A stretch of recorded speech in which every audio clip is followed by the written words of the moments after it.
United States Army Sergeant Jamie Jarboe, age 27, was shot in the neck in Kandahar, Afghanistan in April of 2011.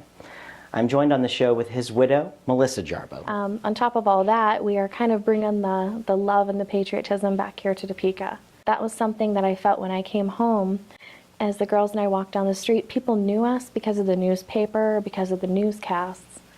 But I really didn't feel a strong red, white, and blue patriotism feeling from Topeka. Mm-hmm. I do on 4th of July. I think it's great. It's wonderful. Sure. But then once I found out there was no Topeka Veterans Day Parade, I'm like, oh, now we can bring the patriotism to town. Yeah. And so I went down and spoke to the city and found out that in the history of Topeka, there's never been a Veterans Day Parade. Really? No, nothing at all. No. That's weird. I mean, I knew we haven't had one, but I never knew that there never has been one. No history of it. And wow. You know, in 1992 there was an Armed Forces Day Parade, and it was huge. Mm-hmm. And then it went away. And so I met with the mayor. We talked about it. We talked to like 7 different historians. Wow. And they said, no, I'm sorry, we haven't had one. And so then now it kind of started as a personal challenge. Okay, now let's create something great in the capital city of Topeka. Let's put Topeka on the map for patriotism because we are in the heart of America. We should do that. And so started doing that little by little. We now have, you know, close to, I think, 70 to 75 registrants for their first annual Veterans Day Parade on November 11th at 11 a.m. going right by, you know, downtown Topeka here. Yeah, very cool, very cool. And so we're kind of creating that, but then we figured anybody can do a parade. Why not do a series of events the week before leading up to the parade to get the community ready to rally around our military veterans?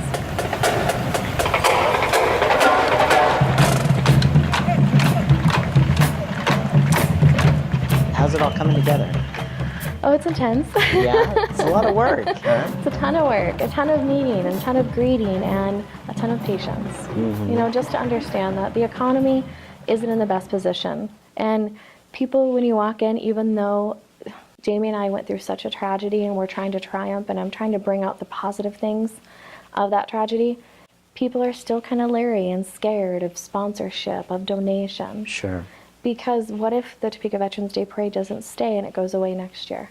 You know, that's where it comes down to we the people. You know, we have to stick together.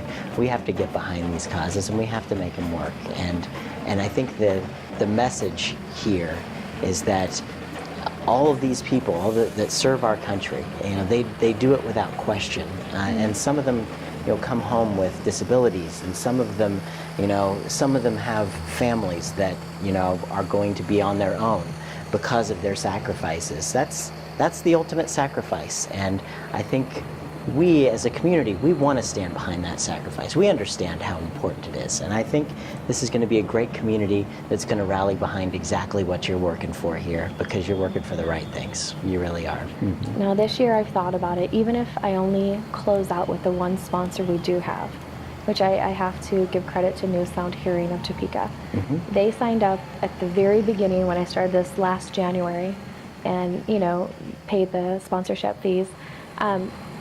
But even next year, if we don't have any sponsors, I'm still going to do my best, and I'm going to do it again. And of course, I'll use my own money again, you know, and just keep doing it because I believe in it, and I think the veterans need it. And I think our Vietnam veterans here in Topeka who were never welcomed home, this year we're going to finally welcome home those Vietnam veterans. And to me, that's priceless. I guess you can't put a sponsorship fee on the debt of gratitude we owe our men and women. Yeah, so those are just a couple ways that we're trying to change the world one day at a time. You know, you have to start to change the world by doing it right here at home. Really? Exactly. And that's what you're doing.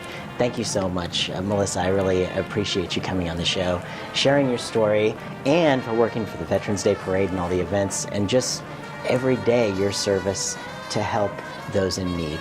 I really appreciate you coming on the show. Thank you so much. Thank you so much, Chris. What does the Veterans Day Parade mean to you? It means a lot since the freedom that we have. Being in the military for 9 years in the Navy, and being overseas in so many countries and seeing the freedom they don't have, the freedom we have here, this is probably the best thing that happens in Topeka when it comes to the veterans, especially the ones that have given their life. But you can't do any better than everybody that's come out to the parade. I heard an interesting fact this morning that the military represents about 1% of our population, which means that 1% is actually taking care of the other 99% of us, and all we can do is appreciate everything that they do for us. The rest of us, the other 99%, appreciate everything. I think it's a great thing. It's recognize the veterans and what we went through. And for me, myself, I never did get into wartime, but I learned a lot of things when I was young. I went in real young. And it's given me a good stability in life, and it's just good. But as far as the guys, I feel sorry for some of those guys that got their legs blown off and, arms taken off and everything. It just, my heart goes out to them. And, I just think it's a good thing we're doing this. I really do. And I hope we continue doing it, and hey, praise God. All right, well, thank you for your service. Praise God. Thank you.